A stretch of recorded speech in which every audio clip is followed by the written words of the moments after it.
Hi, this is Ron Norman, here to present our Smart Tablink concept. And I have our website showing here, and I'm going to zoom in on that, and we'll use that as a discussion point. Hang on one second. Okay, I've zoomed in on the screen so that you can see our ers911.com website. And you'll see across the top About Us, eCall Systems, and the important one we're going to look at today is the Do It Yourself tab. I'm going to click that. And when I do, I come up with a Do It Yourself section of our website. And important for us today is down here under Hardware Tutorials, I've got Smart Tablink Demo. Let's click on that. And we're going to make this full scale, and we're going to take a look at this and talk about this screen. As we go along, I'm going to pause and restart the video so we can tie into certain aspects. You'll see on the home screen of our Tablink CSIP Simple and ERS Mobile Alert. Let's open ERS Mobile Alert. When you do that, you see our logo pop up and then the connections as the Tablink establishes a Wi-Fi connection. Then you go to the enrollment page. Here you select your name from the scroll bar. In this case, I'm going to select my name, Ron Norman. You select the correct CAP code, that is the pager number, and you save the settings. And now let's go back to the alert activity screen, or the home screen for the ERS Mobile Alert. There are I want to also show you how small some of the Smart Tablinks can go. You can see how much smaller it is on that one. There are certain tabs on this screen, or buttons on this screen, that are important. Tasking, pages, you can receive pages here. Elope, so for Wander residents. Check-in for your staff as they go around the rooms. Settings that we'll look at in a while, and the Show Cleared button is something that's used quite a bit. So now let's send an alert. I'm going to press the pendant, and you can see the flashing LED that indicates that that alert has gone out from the pendant. And now let's watch it as it shows up on the Smart Tablink. You hear it and see it as the screen automatically flashes over to John Doe's page, his picture, and the information about him. Let's look at the tabs that we see here. Of course, the picture. Double-clicking on this picture, by the way, will give you some information, some critical information about John Doe. What is the alert status? It's pending. There is a Needs Assistance button, which we'll look at in a minute, Alerts Results, which we'll look at in a minute, and details about this alert. Notice that the Cleared button is ghosted out so that you can't use it. The idea here is that you cannot clear a pendant or a pull cord from the Tablink. There is a Responding Now and Not Responding button at the bottom, and you'll see the Responses button. So let's see what happens, and let me talk about that for 1 second. When an alert goes out, if you have 5 staff in your facility, you don't want all those staff responding when John Doe presses his pendant. So one way that we've approached this problem is by using this Responses as a way to communicate who's getting the alerts.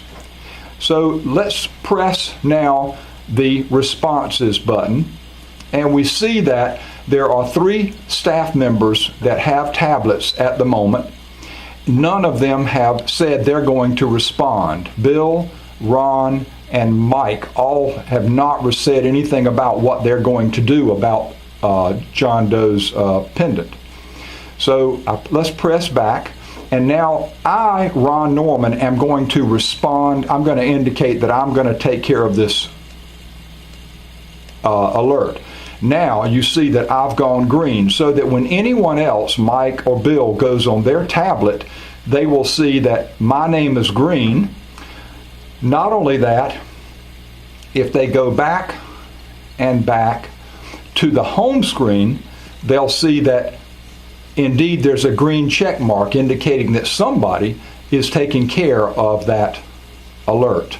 Let's click on John Doe's alert for a second, and let's suppose for the moment that I have responded. I'm in there with John because he pressed his pendant, and I find that he's on the floor and I can't lift him for whatever reason. I need assistance. So I'm going to press the need assistance button, and we'll notice that the initial alert, John Doe's pendant, has gone yellow. It's on hold, and that indicates that it is not the critical alert at the moment. The critical alert is staff needs assistance. I, Ron Norman, need assistance with John Doe, who pressed his pendant, and he was located somewhere near the main office at 7:40 a.m. when he pressed that. When I sent the request out for assistance.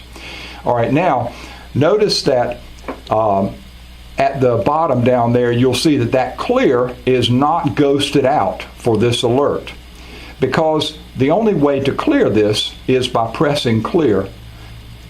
And now when I go back, I'll see that the only alert is that pendant alert, which is still on hold. And so I've got to clear that. So I physically have to go to John at this point and reset his pendant. So that's what I'll do now by pressing the recessed button on the back of the pendant, and the alert goes away. So now we've cleared the alerts. So the next thing we want to look at is we want to indicate what happened when I went to see John when his pendant was depressed. He created that alert. What happened as a result of my visit? Well, we can see from the alert activity screen there's no alert to go to because it's all been cleared. So what I want to do now is I want to slide this over out to show all cleared alerts so that I can find that alert that was cleared, press it, and go into it, and I'm going to press alert results. And I'll see I've given some alert types to select from.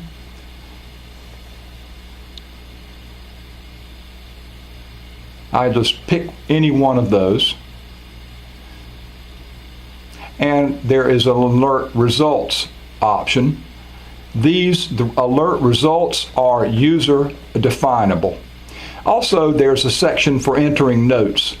So with my big old fingers, I'm going to enter some a simple note. And bear with me here while I find the letters. And I get rid of that screen, move it out of the way, the keypad screen. And now I have to save that message that I just created. So all the notes that I've just selected for, the medication related, stability issue, and needed help, I'm saving that information for future reporting. So let's go back through this cleared alert, and let's get rid of this showed cleared by sliding that switch over to the left. All right, let's talk about the settings that are available. This is the phone list that we saw when we were looking at who had tablets checked out. This is a directory of everybody who has a tablet checked out, and in this case, plus the default installer. This is the first screen we saw.